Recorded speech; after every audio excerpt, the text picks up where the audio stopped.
Hello, I'm here to do a video log of this new book that I'm reading now that I've finished the last one. It's called Slavery, A New Global History. It's written by a British historian called Jeremy Black, and I'm here to discuss some points that I came across while reading the introduction of this book. So first off, I would like to ask you a question. What do you think of when you hear the word slave? What is the image that comes to your mind? What is the associations that you get from that word alone? Like for me, when I think of the word slave, the first thing that I think of is like really malnutritioned, skinny guy, like slouched under a huge load of something that he's carrying, and wearing nothing but rags and having chains on his feet, and this kind of a really stereotypical image that I think for me is linked to the slaves in Egypt that built the pyramids and the other monuments that they've got there. So for me, the first thing that comes to my mind is a very stereotypical Egyptian slave. And I think that for many people, that image that comes first to mind is very often linked to African slaves, like the slaves that were imported from Africa to the New World as slaves back in the day. And some people might think of Nazi Germany. That's a very common one, like enslaving the Jews for the labor camps, and also some people might even think of North Korea, for example, a very contemporary example of slavery at the moment. But the thing is that I think we all realize that slavery is much more than that stereotype, that it is much more common, it's much more diverse, and it has existed in many more forms than just those stereotypical, most known forms of slavery. And the book is actually very nice. I have just read the introduction to this book.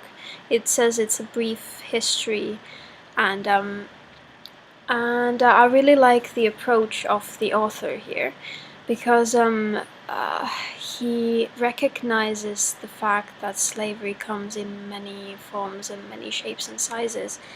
And one point that he brought here that was new to me was the distinction between private and public slavery, like using like slave labor, that there has been public slave labor and private slave labor, meaning that in the public sector it has been the nation building up things with slavery, like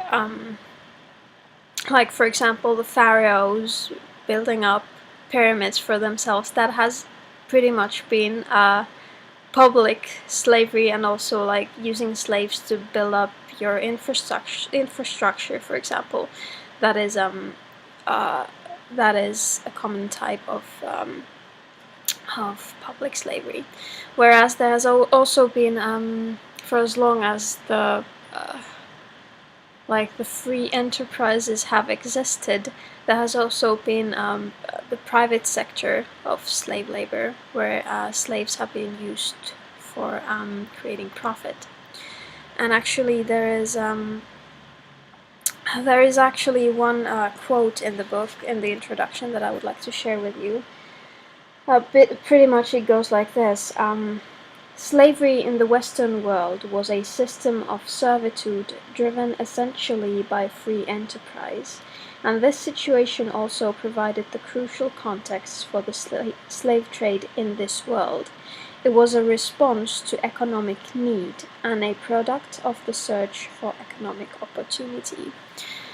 Basically saying that the whole system of searching for profit, the whole system of having a private sector looking for its own benefit, has created a world has built the foundation for the world where slavery exists even now. And because, you know, just looking around you, you have probably heard the proverb, being a slave to the wage, and that's pretty much true in this world. You know, you have to work to survive.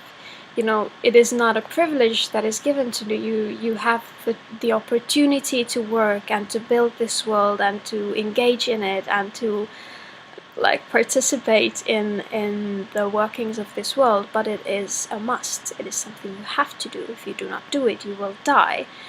And many people, because of this, are forced to do the kind of work that doesn't suit them, that they just do not enjoy, that is something that they have simply had the chance to do, but it's something that they wouldn't actually do if they had the choice.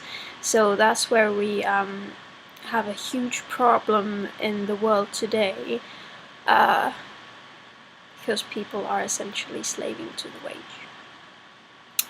just to survive. And that's why I'm very interested in reading the history of slavery, to see how it could provide perspective for the slavery of today. And I would like to finish this video with a quote from the book, where the author goes through like examples of slavery that are less known. He just mentions them very briefly, and he finishes with a sentence: thus, the history of slavery was a more central and dynamic feature of the history of the world than it is comfortable for us to acknowledge. With these words, I bid farewell.